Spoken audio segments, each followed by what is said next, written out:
Over the past couple of weeks, senators have had the opportunity to travel their states, meet with those they represent, and talk about issues that matter most to their communities.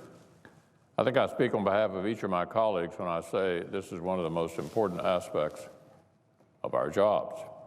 Hearing from those we represent, engaging in discussions about the issues they face, allows us to better serve as their voices here in the Senate. It was a productive state work period, and I know we're all eager to get back to work here in Washington on many important issues. So I'd like to welcome back my colleagues as we head into what is sure to be a busy work period. As we all know, bipartisan talks continued through the state work period on the way forward on government funding legislation. Those discussions continue this week so we can complete our work on that issue very soon. And today we'll have an opportunity to advance two well-qualified administration nominees. In just a couple of hours, we'll vote to confirm former Georgia Governor Sonny Perdue to be our next Secretary of Agriculture. Governor Perdue, who grew up on a farm, worked as a veterinarian, and eventually led a state with a $74 billion agricultural sector, has been around agriculture his entire life. He is well qualified to oversee and implement this nation's agriculture, forestry, and food policies.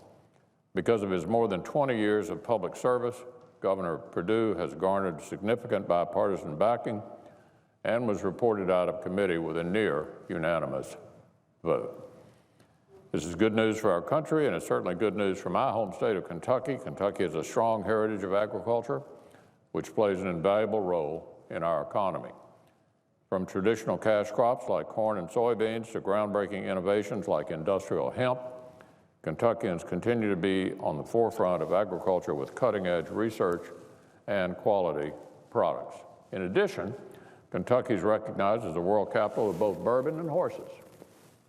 These industries contribute to the state's economy and to our tourism. As the world turns to the Commonwealth for the 143rd Kentucky Derby, our agricultural sector will be on full display. I look forward to voting to confirm Governor Perdue later today, just as I look forward to working with him to continue developing smart agricultural policies that support both Kentucky and our country. Then we'll take a vote to advance the nomination of Rod Rosenstein to be Deputy Attorney General. Rod Rosenstein was confirmed to his current position as the U.S. Attorney for the District of Maryland by voice vote. He was nominated to that position by President Bush and retained it under President Obama throughout President Obama's entire term of office. He comes to the Senate with a recommendation of Democrats like our former colleague, Senator Mikulski, and Maryland's Democratic Attorney General, who said that Rod Rosenstein would be an outstanding Deputy Attorney General.